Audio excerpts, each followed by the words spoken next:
សួស្តីប្រិយមិត្តអ្នកស្ដាប់ទាំងអស់គ្នាសូមស្វាគមន៍មកកាន់ Channel រាត្រីដំណើរថ្ងៃនេះ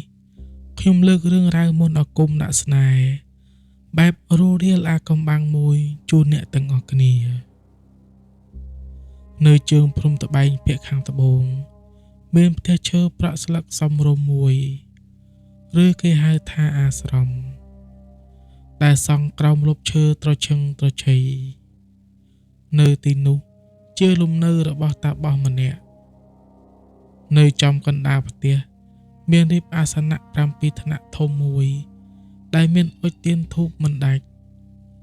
នៅខាងក្រោយអាសនៈឯបខាងឆ្វេងមានបន្ទប់មួយដែលតុបតែងដោយឈើក្រហមក្រមៅរលោងស្រិលនៅខាងស្ដាំនៃបន្ទប់មានពាងទឹកថ្មមួយសម្រាប់ធ្វើពិធីស្រោចទឹកគេគ្រប់គ្នាតែងហៅគាត់ថាគ្រូស្នេហ៍ភ្នំត្បែងគាត់មានអាយុប្រហែល50ឆ្នាំមានសាក់យ័ន្តនិងមានពុកចង្កាខ្មៅក្រឹបគាត់ល្បីល្បាញដោយសារការទស្សន៍ទាយដោះអំពើស្រោចទឹកនិងការដាក់មន្តស្នេហ៍ដ៏ពូកែស័ក្តិសិទ្ធិរឿងនេះបានល្បីល្បាញដល់មនុស្សគ្រប់ខេត្តពិសេសដល់អ្នករស់នៅទីក្រុងភ្នំពេញស្រីលៀនជាអ្នករកស៊ីតាមអនឡាញម្នាក់នាងមានសាច់សចាំងរាងស្រឡូនត្រគាករីកសាយគួរឲ្យចេតនានាងមានប្តីតែមិនទាន់មានកូនទេការរកស៊ីរបស់នាងនៅបន្តធម្មតាតែនាងដូចជាចង់បានម៉ូយច្រើនដើម្បីបង្កើនការលក់ពេលឮថាមានគ្រូចេះធ្វើស្នេហ៍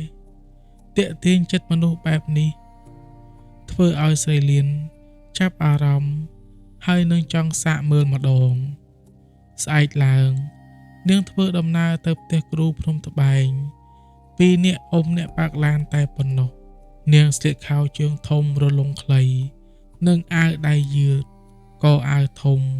ទ្រទៅងួនភ្នំដ៏ធំរលោងមួយគូអ៊ំធីតែកងឡានចេះតែលបមើលម្ចាស់ស្រីតាមកញ្ចក់រហូតស្រីលៀនចាប់អារម្មណ៍ដែរតែនាងខំធ្វើមិនដឹងថ្ងៃរសៀលត្រជាក់ស្រីលៀនបានមកដល់អាស្រមគ្រូស្នេហ៍នាងឃើញមនុស្សពីរនាក់កំពុងរៀបចំចេញពីផ្ទះគ្រូនាងចុះពីឡានដើរសំដៅទៅចូលដល់ក្នុងបរិវេណនោះស្រីលៀនហាក់ដូចជាស្លងអារម្មណ៍អណ្ដែតអណ្ដូងជាមួយនឹងក្លិនក្រអូបនៃផ្កានិងក្លិនទៀនធូបប្រៀបបាននឹងមន្តសណ្ដំនាងឃើញលោកគ្រូពាក់អាវស្បែកខ្លាអង្គុយផឹកតែនាងចូលទៅអង្គុយបាត់ជើងសំពះបង្គំលោកគ្រូតាបោះគ្រូរៀងស្រឡាំងកាំងនិងសម្រស់ដ៏រស់រាលរបស់ស្រីលៀនហើយគាត់ខំទប់បន្ធូរអារម្មណ៍សិនថ្វាយបង្គំលោកគ្រូខ្ញុំល្បីពីកេរ្តិ៍ឈ្មោះនិងវិជ្ជាដ៏អស្ចារ្យរបស់លោកគ្រូខ្ញុំមកថ្ងៃនេះរកលោកគ្រូឲ្យជួយធ្វើវិធីយ៉ាងណាដើម្បីឲ្យការរកស៊ីរបស់ចៅបានកាក់កបជាងមុនឲ្យភ្ញៀវទុនចិត្តមកទិញជាហូរហែមិនអីទេចៅរឿងនេះគ្រូអាចជួយបានតែពិធីនេះតម្រូវឲ្យចៅមកធ្វើ3ថ្ងៃដោយរាប់ចាប់ពីល្ងាចនេះតទៅព្រោះថាការធ្វើកិច្ចពិធីពេលយប់នេះគឺជាកិច្ចពិសេសម្យ៉ាងដែលលោកគ្រូយូរទើបជួបប្រទះម្ដងតើកិច្ចពិធីនោះតម្រូវធ្វើនៅពេលយប់ពិតប្រាកដឬយ៉ាងណាទៅចាសអរគុណហើយលោកគ្រូចឹងចៅសូមលាទៅវិញហើយទៅរកកន្លែងស្នាក់នៅពេលល្ងាចចៅនឹងត្រឡប់មកវិញស្រីលៀនដើរចេញទៅវិញគ្រូភ្នំត្បែងក៏បញ្ចេញនូវស្នាមញញឹមយ៉ាងចម្លែកដូចជាលាក់គំនូចអ្វីមិនល្អមួយស្រីលៀនបានជួលបន្ទប់ផ្ទះសំណាក់2សម្រាប់នាងនិងអ៊ំតាកុងឡានពេលល្ងាច អ៊ុំធីបានជួននាងមកដល់អាស្រមគ្រូស្នេហ៍វិញគ្រូស្នេហ៍បានឲ្យនាងបដូរសម្លៀកបំពាក់ចេញ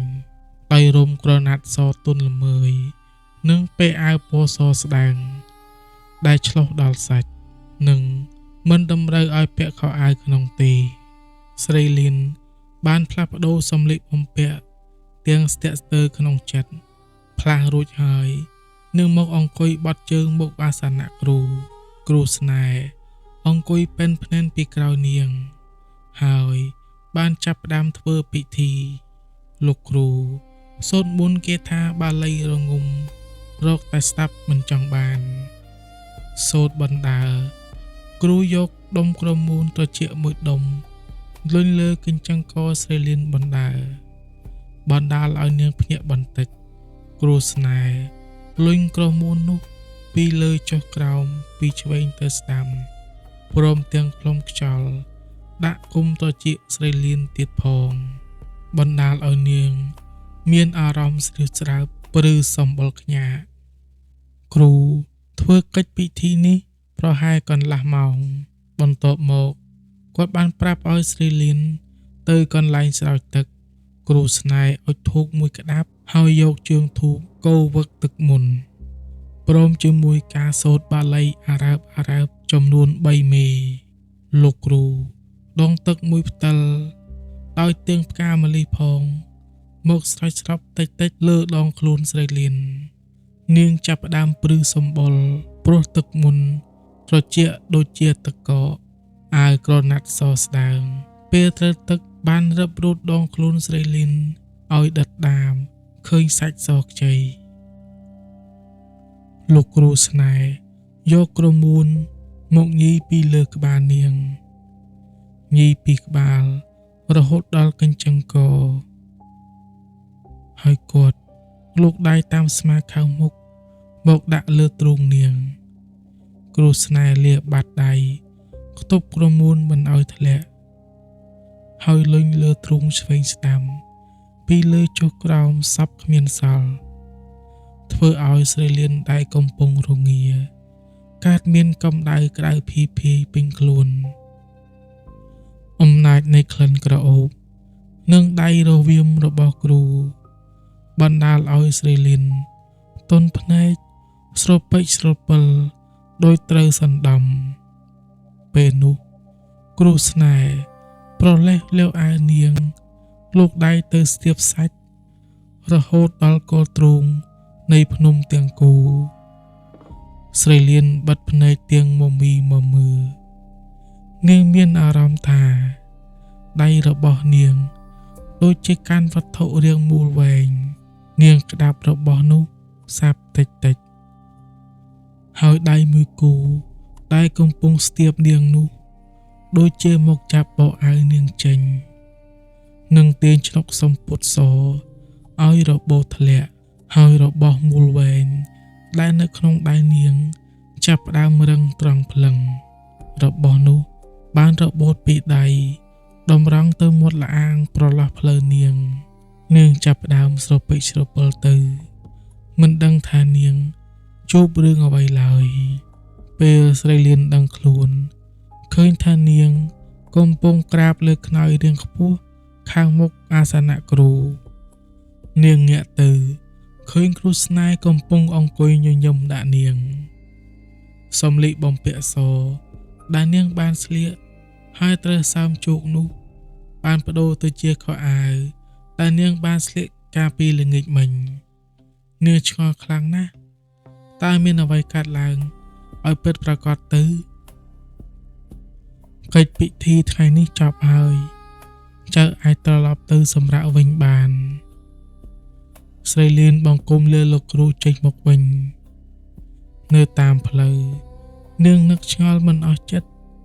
នៅរឿងរ៉ាវដែលបានកើតឡើងតើរឿងនោះគឺជាសុបិនឬយ៉ាងណាមកដល់ផ្ទះសំណាក់នាងដូចជាផ្លែកអ្វីម្យ៉ាងនាងលោកដៃទៅស្ទាបស្នូកស្រាប់តែសើមជោគរអិលបែកខ្ទិះនិងចាប់ផ្ដើមឈឺអួលតិចក្នុងរាត្រីនោះនាងដេកលង់លក់ដូចជាអស់កម្លាំងជាខ្លាំងក្នុងរាត្រីនោះ នាងបានស្រែកធ្ងររកគ្រូស្នេហ៍ដោយសំឡេងត្រេកត្រអាលរកស្មានមិនត្រូវស្អែកឡើងស្រីលៀនបានរៀបចំស្លៀកពាក់ស្អាតបាតចេញទៅជួបគ្រូនៅថ្ងៃទី2ថ្ងៃនេះលោកគ្រូបានធ្វើពិធីនៅមុខអាសនៈដដែលអ្វីដោយកាលពីថ្ងៃទី1ដែរក្រោយចប់ពីពិធីមុខអាសនៈលោកគ្រូបានប្រាប់ឲ្យសេលីនទៅគេងនៅបន្ទប់ខាងក្រោយចៅទៅសម្រាននៅបន្ទប់ខាងក្រោយទៅបន្តិចទៀតតានឹងធ្វើពិធីប្រមូលស្នេហ៍បញ្ចូលសារិកាស្រីលៀនក្រោកដើរទៅបន្ទប់នោះទាំងមិនស្ដីមួយម៉ាត់ឡើយចូលដល់បន្ទប់ភ្លាមនាងឈួលនឹងក្លិនក្រអូបម្យ៉ាងតែបណ្ដាលឲ្យនាងមានអារម្មណ៍ស្រមើស្រមៃនិងចាប់ផ្ដើមមានភាពស្រាប់ស្រាលក្នុងចិត្តលោកគ្រូដើរចូលមកដៃម្ខាងកាន់ក្រឡមួយដៃម្ខាងមួយទៀតកាន់ទៀនក្រអូបមួយគូចៅគ្រូសុំប្រាប់មុនកិច្ចនេះតម្រូវឲ្យប្រើប្រេងក្រមួនស្នេហ៍លាបលូនលើដងខ្លួននិងសម្រាប់ទៀនក្រអូប7ដំណាក់លើដើមទ្រូងនិង3ដំណាក់លើពោះបន្ទាប់មកត្រូវបញ្ចុះសារិកាកិច្ចទាំងអស់នេះគឺដើម្បីបើកផ្លូវមង្គលឲ្យចៅរកស៊ីកាន់តែកាក់កបជាងមុនម្យ៉ាងទៀតមុនស្នេហ៍នេះក៏ចេះសាបរលាបទៅវិញដែរមានប្រសិទ្ធភាពពី3ឆ្នាំទៅ5ឆ្នាំប៉ុណ្ណោះអាស្រ័យលើការរស់នៅនិងដំណំរបស់អ្នកប្រើចាស់លោកគ្រូតើកិច្ចនេះនៅមានការឈឺចាប់ដែរទេខ្ញុំភ័យខ្លាចមិនអីទេចៅកិច្ចពិធីនេះស្រួលណាស់លោកគ្រូឲ្យស្រីលៀនដេកលើគ្រែហើយគាត់អុជទៀនធូបសូត្របាលីតាទក្សិនគ្រែនាងបាន7ជុំក្លិនក្រអូបនៃទៀនលេឡំនឹងសំឡេងសូត្រធម៌របស់គ្រូធ្វើឲ្យស្រីលៀនធ្លាក់ក្នុងអន្លង់នៃក្តីស្រមៃអ្វីម្យ៉ាងរកថាមិនត្រូវតាទក្សិនដល់ជុំទី7គ្រូសាឈប់ស្ងៀមគាត់ជ្រលក់ដៃក្នុងក្រឡទឹកក្រមួនស្នេហ៍ហើយយកមកលាបលើថ្ពាល់រលោងរបស់ស្រីលៀនដៃគ្រូលុញអង្អែលរហូតដល់គល់កគាត់ប្រលេះលាវអាវស្រីលៀនចេញម្ដងមួយរហូតដល់ផ្ទៃខាងមុខនៅចំហតទេ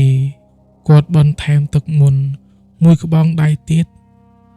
បង្ហូរលើសាច់ទ្រូងហើយលុញអង្អែលចុះមកក្រោមទោះបីជាវង្វេងស្មារតីបន្តិចមែនតែស្រីលៀននៅដឹងពីកាយវិការមួយនេះយ៉ាងច្បាស់តែនាងដូចជារកធ្វើអ្វីមិនកើតបន្ទាប់មកគ្រូស្នេហ៍បន្តក់ទឹកទៀនលើដើមទ្រូង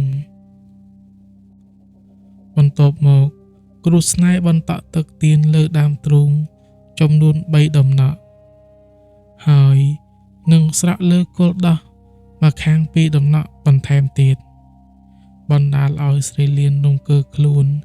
កើតមានចំណង់តណ្ហាភ្លាមគ្រូស្នេហ៍បានបញ្ឈរទៀនក្រអូបអូសកាត់តាមចង្អុលគល់ទ្រូងរហូតដល់ពោះដែលរាបស្មើព្រមទាំងបានសម្រក់ទឹកទៀន3ដំណាក់ជុំវិញផ្សិតទៀតផងធ្វើឲ្យស្រីលៀនពើតពើងគ្រូស្នេហ៍បន្ថែមទឹកមុនលើពោះសូត្រគាថាលុញអង្អែលលោកគ្រូគាត់អង្អែលរហូតខិតចុះក្រោមដល់ដំបូកស្នេហ៍របស់ស្រីលៀនមុតរុនស្នេហ៍មានទឹកសាមជោគព្រាមដៃគ្រូស្នេហ៍អូសកាត់តាមមាត់ជ្រោះចុះឡើងស្រីលៀនក៏ស្រាប់តែលើកដៃមកចាប់ដំបងសាច់នោះតើសាច់រឿងនៅក្នុងបន្ទប់គ្រូស្នេហ៍ដ៏ក្តៅគគុកនោះនឹងមានអ្វីកើតឡើងទៀតសូមប្រិយមិត្តអ្នកស្ដាប់ទាំងអស់តាមដាននៅភាគក្រោយជាបន្តទៀតរាត្រីដំណាលសូមអរគុណដល់ប្រិយមិត្តអ្នកស្ដាប់ទាំងអស់